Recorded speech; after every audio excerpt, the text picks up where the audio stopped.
Hello everyone, today we have our first watermelon harvest of the year. This is our Klondike striped blue ribbon watermelon, one of my favorite ones to grow. And thanks to this business behind me, our home edition, we had to find a new place to grow it, and we broke ground on the front corner of our property where we have very nice sandy loamy soil, and we grew the biggest watermelon yet to date for us by 3 pounds. So we have a 14.1 pound watermelon. This year this watermelon looks a little bit different from other years. First of all, the rind feels very thick.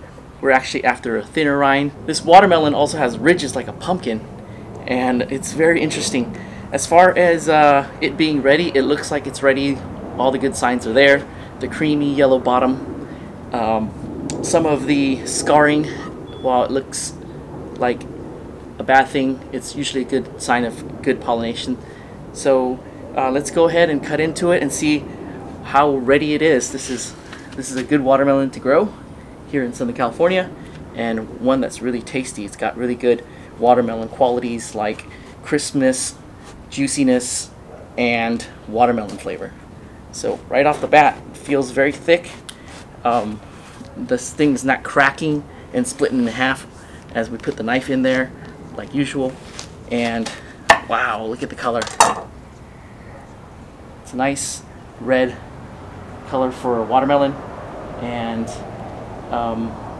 it looks very, very pulpy. So I don't think we're gonna get a very juicy watermelon this year, but I think it's gonna taste really good. Okay, now it's starting to split when I put that knife in there.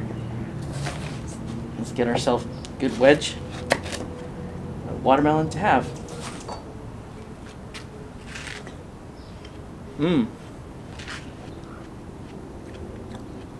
That's a good watermelon. Our Klondike striped blue ribbon. As we had suspected, our watermelon rind was thick, but nonetheless we have a really good watermelon here. It's got a really nice red crispy flesh, good watermelon flavor. We have more watermelons on our vines, and we look forward to seeing how those turn out. So until the next video, thank you for watching, and happy gardening.